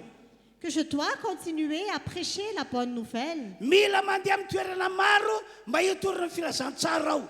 Je dois aller dans plusieurs endroits pour prêcher la bonne nouvelle. Tena henoko mihitsy ny fanentanan'Andriamanitra hoe tsy maintsy mitoro ny filazantsara ao. Je ressens vraiment cette exhortation de Dieu que je dois prêcher la bonne nouvelle. Zany no antony natoka tato ato tena nivavaka tamin'Andriamanitra hoe Andriamanitra inty aho vonina ho amin'izany. C'est pour ça que récemment, j'ai toujours prié à Dieu et je lui ai dit que me voici, je suis prêt pour cela. Ary nivavaka mihitsy ary aho hoe Andriamanitra ome camion aho hitondrako fitaovana hitetezako toerana marobe afako mitoro ny filazantsara. Et j'ai même demandé à Dieu de me donner un camion, des instruments pour que je puisse partir partout pour prêcher la bonne nouvelle. Tena tsy tafandrimandry intsony aho hoe hipetrapetra-potsiny amin'izao. Je n'avais plus la conscience tranquille de rester à ne rien faire. Marina fa vola be no lany amin'izany fitorian'ny filazantsara izany. C'est vrai que j'ai dépensé beaucoup d'argent pour prêcher la bonne nouvelle. Fa hoy aho hoe tsy mampanino izany fa raha omenao vola aho dia ho ampiasaiko ho amin'ny fitoriana ny filazantsara. Mais je m'étais dit que ce n'est pas grave, parce que si tu me donnes de l'argent, je vais l'utiliser pour prêcher la bonne Dia nouvelle. zao ny vavaka nataoko hoe tena hiara asa aminao Andriamanitra hanafaka ny olona famazinana. Et voici la prière que j'ai faite. Je vais vraiment collaborer avec toi, Dieu, pour libérer les gens des ténèbres. Tena hiara asa aminao aho hanafaka ny olona mba hamonjy ny fanan'ny olona. Je vais vraiment collaborer avec toi pour sauver l'âme des hommes. Dia ekany zay famangin'Andriamanitra zay ho aminareo fiangonana zay tandremako ankehitriny. J'espère que ce que Dieu a fait pour moi, il le fera aussi pour vous qui êtes ici. Zay matoka miteny hoe izy aminareo tapa-kevitra fa hiara hiasa amin'Andriamanitra hanafaka ny olona hiala famazinana. C'est pourquoi je vous demande qui parmi vous est décidé à collaborer avec Dieu pour Izy libérer aminareo les no gens des tapa-kevitra ténèbres. fa hamonjy ny fanan'ny olona. Qui parmi vous est décidé à sauver l'âme des hommes? Hivavaka ho anareo aho. Je vais prier pour vous. Akipimo masonao Ferme les yeux. zay rehetra tapa-kevitra fa hiara hiasa amin'Andriamanitra. Ceux qui sont décidés à collaborer avec Dieu, Angatako ianao anangantananao je te ambony. demande de lever la main. Fa ho anareo zay tsy vonina tsy haiko hoe inona re mety ho fanapa-kevitr'Andriamanitra ny aminao hoe Mais pour vous qui n'êtes pas prêts, je ne sais pas quelle est la décision que Dieu va prendre pour vous. hivavaka ho anareo aho. Je vais prier pour vous. ry tompoandriamanitra tsara indrindra zay eny an-danitra. Cher Père Céleste, misaotra anao any amin'ny fitiavanao anay rehetra toka eto. je te remercie pour l'amour que tu as pour chacun d'entre nous. Ny fitiavanao sy ny fahasoavanao Ton amour et ta grâce no hiantsonao anay mba hiara-iasa aminao, que tu nous appelles à travailler et à collaborer avec toi mba nafaka ny olona hiala amin'ny famaizinana, pour délivrer les hommes des ténèbres, mba monjy ny fanahy olona tsy ho very ihany koa. pour sauver l'âme des hommes pour qu'ils ne soient pas perdus. Mivavaka aminao aho Andriamanitra, Je te prie, Père, ho an'ireo olona izay manangan-tanana, pour tous ceux qui sont en train de lever les mains amaly ny antsonao pour répondre à ton appel. fa hiara-iasa aminao izy, Ils vont collaborer avec toi mba ho tanteraka ny sitraponao, pour que ta volonté s'accomplisse. dia ny fanaisorana ny olona hiala amin'ny famaizinana C'est d'enlever les hommes des ténèbres sy ny famonjena ny fanahy olona mba tsy ho very, et pour sauver l'âme des hommes pour qu'ils ne soient pas perdus. amin'ny anaran'i Jesosy. Au nom de Jésus, Ho amin'ireo olon'ireo any an-tananao, que ta main soit sur ces personnes, ho amin'ireo olon'ireo ny an-tananao, que ta main soit sur ces personnes, ka hita fo miazana izy, qu'ils voient le succès, ahita fo miazana izy, qu'ils voient le succès, ahita vokatra be dia be izy. qu'ils voient beaucoup de résultats. Olona marobe no hiala ao anaty famaizinana, Beaucoup de personnes quitteront les ténèbres. olona marobe no voavonjy, Plusieurs personnes seront sauvées. ary ho toka eto ambony tany ety amin'ny alalanay ny fifoasam-panahy. Et le réveil va arriver dans ce monde. Misaotra anao Andriamanitra, Merci au Père. tsara indrindra ianao, Tu es vraiment bon. mpanao ny tsara ianao, Tu es vraiment bon. ho tanteraka an'izany vavaka izany Que cela se réalise. amin'ny anaran'i Jesosy. Au nom de Jésus. Halleluja, Alléluia. amen. Amen. Dao hiteka mafy antompo isika, Acclamons le Seigneur. dao militeka farazay mafiany isika, Acclamons plus fort. ataovy mafiany tehaka, Acclamez plus fort. ataovy mafiany tehaka. Acclamez plus fort. Halleluja, Alléluia. amen. Amen. Ny voninahitrany ho any Andriamanitra irery any. Que la gloire revienne à Dieu. Ny teniko farany amintsika dia zao, Dernièrement, efa nanapa-kevitra niara-iasa amin'Andriamanitra ianao, tu as déjà décidé de collaborer avec Dieu. dia mandehana tokoa, Et vas-y vraiment. mandehana tokoa, Vas-y vraiment. mandeha ihany Vas-y. esorana ty famaizinana ny olona, Délivre les hommes des ténèbres. vonjeo ny fanahy ny olona, Sauve l'âme des hommes. toreo amin'ny olona ny filazantsara mba ho tanteraka izany. Prêche la bonne nouvelle pour que ça se réalise. Asa tao makaleo anao ny mitory ny filazantsara, N'en est pas assez de prêcher la bonne nouvelle. fa ny filazantsara ihany matsy no herin'Andriamanitra mahafaka ny olona hiala ao anaty famaizinana. Parce que c'est seulement la bonne nouvelle qui est la puissance de Dieu pour enlever les hommes des ténèbres. Ary zany ihany no mahavoavonjy ny fanahy ny olona. Et c'est la seule chose qui peut délivrer l'âme des hommes. Omena tompo ny voninahitra, Que la gloire revienne au Seigneur. iteran'Andriamanitra ary isika amin'izao fotoana izao, hitsangantsika tena hitotorepika hifaly eo anatreny tompo. Levons-nous et louons le Seigneur.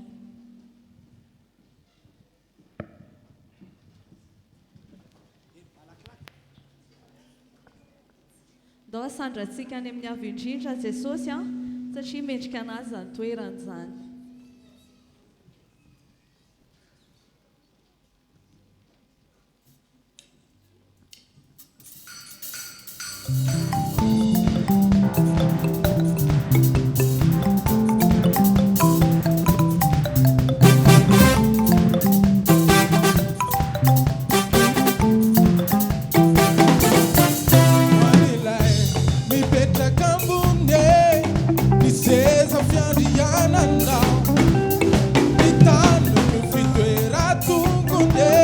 Nilani tandi yananda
Aussi. Acclame encore plus fort pour le Seigneur.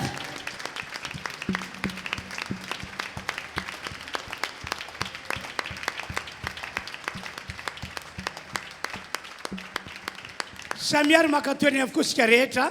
Nous pouvons prendre place. Rehefa nandeha nitory filazantsara reo apôstôly sy ireo mpianatra. Quand les apôtres et les disciples sont partis prêcher la bonne nouvelle, dia le asa zay nataon'i Jesosy fony izy nandehandeha tety ambony tany dia zany asa zany no niseho ihany koa teo amin'ireo apôstôly sy ireo mpianatra. l'œuvre que Jésus a fait quand il était sur terre, c'est cette œuvre-là qui s'est aussi passée avec les apôtres et les disciples. Tantaran'ny Baiboly ao amin'ny Marka toko 2:12. Il est écrit dans Marc chapitre 16, verset 20. Toy izao no voalaza ao. Voici ce qui est écrit. Fa izy ireo kosa dia lasaka ny toro-teny teny tontolo eny ary ny tompo niarina taminy ka nanamarina teny tamin'ny famantarana izay nomba azy. Quant à eux, ils s'en allèrent prêcher partout. Le Seigneur travaillait avec eux et confirmait la parole par les signes qui l'accompagnaient. Zany hoe rehefa nandeha ny toro-teny tokoa ny toro filazantsara ireo apôstôly dia narahany Jesosy famantarana sy fahagagana. C'est-à-dire que quand les apôtres sont partis pour prêcher la bonne nouvelle, il a fait des signes. Tamin'ny alalan'ireo apôstôly sy ireo mpianatra maro be mihitsy ny olona sitrana. À travers les apôtres et les disciples, il y avait beaucoup de personnes qui étaient guéries. Ary maro be ihany koa ireo fahagagana zay nampanaovan'i Jesosy azy ireo. Et il a fait aussi beaucoup de miracles que Jésus leur a fait faire. Tena maro be tsy voatanisa zava-nisy tamin'izany fotoana izany. Il a fait vraiment beaucoup de choses innombrables. Hivavaka ho anareo aho amin'ity androandroany ity. Je vais prier pour vous aujourd'hui. Mba ho arak'izay ihany koa nitranga amintsika rehetra zay andeha hitory ny filazantsara. Pour que ce soit la même chose qui se passe sur nous qui allons prêcher la bonne nouvelle. Amin'ny alalan'ny toro-teny ataonao dia hisy marary sitrana. À travers le fait que tu prêches la bonne nouvelle, il y aura des malades qui seront guéris. Zay ny mivavaka ataoko anareo. C'est la prière que je vais faire pour vous. Amin'ny alalan'ny tananao mipetraka amin'ny olona dia ho sitrana ny marary. À travers tes mains, que tu vas imposer sur les personnes. Les malades seront guéris. zay ny vavaka ataoko anareo C'est la prière que je vais faire pour vous. amin'ny alalan'ny tananao zay mipetraka amin'ny olona mana problema dia hiala ny olana À travers ta main que tu vas poser sur les personnes qui ont des problèmes, leurs problèmes seront résolus. zay ny vavaka ataoko anao C'est la prière que je vais faire pour toi. ary hivavaka ihany ko aho mba hisy zavatra lehibe mihoatra noho izany hitranga amin'ny alalanao Et je vais aussi prier pour qu'il y ait autre chose au-delà de ça qui se passe à travers toi. zay nataony tamin'ny alalandreo apôstôly dia ho ataony amin'ny alalantsika ihany koa Ce qu'il a fait à travers les apôtres, il va aussi le faire à travers nous. apetrao eo fonao ny tananao azy Mets ta main sur ton cœur. andriamanitra ranay eo Père céleste, mbola mivavaka aminao ihany zahay ankehitriny nous prions encore aujourd'hui. efa nanapa-kevitra zahay fa hiara hiasa aminao Nous avons déjà décidé de collaborer avec toi. andeha hitory ny filazantsara Nous allons prêcher la bonne nouvelle. koa mivavaka aminao aho andriamanitra ray eo Et je prie, Père céleste, amin'ny anaran'i jesosy kristy au nom de Jésus-Christ, tahaka ny lombanao andreo apôstôlinao no ombanao andreto olona ireto ihany koa comme tu étais avec tes apôtres, tu seras aussi avec ces personnes. ny filazantsara zay toriny dia arahanao fanasitranana mahagaga Quand ils vont prêcher la bonne nouvelle, il y aura des miracles et des guérisons. ny filazantsara zay toriny dia arahanao fahagagana jesosy eo Quand ils vont prêcher la bonne nouvelle, il y aura des miracles, Seigneur. olona maro ane ny voavonjy amin'ny alalan'ny ty fiangonana ity Beaucoup de personnes seront sauvées à travers cette église. ho ataonao zany manomboka androany Tu vas le faire à partir d'aujourd'hui. ho arak'izany ny fiainana rehetra Notre vie sera ainsi. misaotranao andriamanitra amin'ny anaran'i jesosy Merci, Père, au nom de Jésus. halleloia Alléluia. amen Amen. andriamanitra ny atateraka izany eo fiainatsika Que Dieu réalise cela dans notre vie. halleloia Alléluia. andaontsika tsagana dia mbola hiderana andriamanitra indray iravoravo satria ny atsoantsika andriamanitra dia namaly azy isika Levons-nous et louons Dieu parce que Dieu nous a appelés et nous avons répondu à son appel. hira anankiray azy Nous allons chanter. Dao sandratsika ny anaran'i Jesosy satria izy no antony zavatra rehetrarehetra.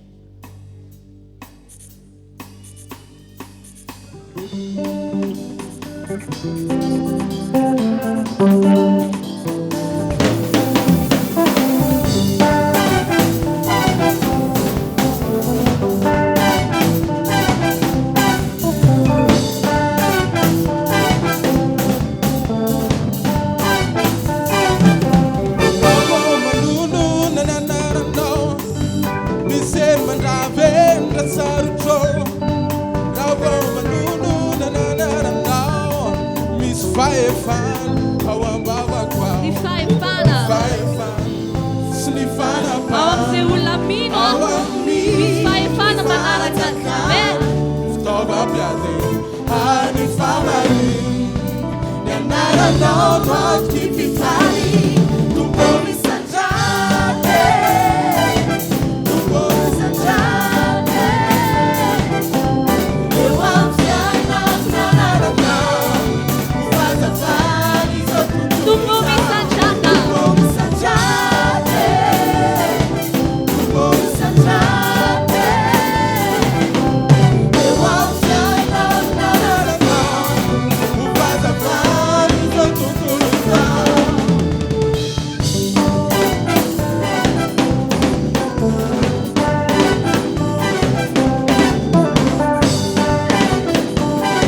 Samiara makatoerana tompoko. Prenons place. Amarana ny fotoana ny arantsika teto isika. On va clôturer notre culte.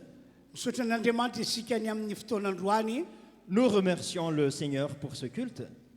Ka ny afatra farany apetraka amintsika. Et comme dernier message, mandehana tokoa araky ny antson'Andriamanitra ianao. vas-y comme l'appel de Dieu. Mandeha ihany mba hiara-iasa amin'Andriamanitra. Vas-y comme collaboration avec Dieu. Mino aho fa ombanao tokoa ny tompo. Je crois sincèrement que Dieu sera avec vous. Dia mafisina zany a fa fotoanantsika manaraka indray amin'ny 12 ora na amin'ny 2 ora. Je confirme donc que la suite de notre culte sera à 12h et à 14h. Amin'ny alalan'ny reo fotoan'ireo dia mbola hiasa hatrany hatrany ny Andriamantsika. Par ces moments, le pouvoir de Dieu va encore agir. Ivavaka aritsika amarina fotoana magatakatsika ivavaka. On va clôturer alors. Merci beaucoup, Père, d'être présent parmi nous. Merci d'agir. Merci, Seigneur Jésus, car tu as guéri les malades aujourd'hui. Tu as apporté des problèmes là où tu as apporté des solutions là où il y a des problèmes. Merci, Saint-Esprit, d'apporter la délivrance, car dans ta présence, Saint-Esprit, il y a de la guérison aussi. Il y a aussi de la libération. Merci infiniment dans le nom de Jésus. Amen. Amen. Temravtsika tompoko.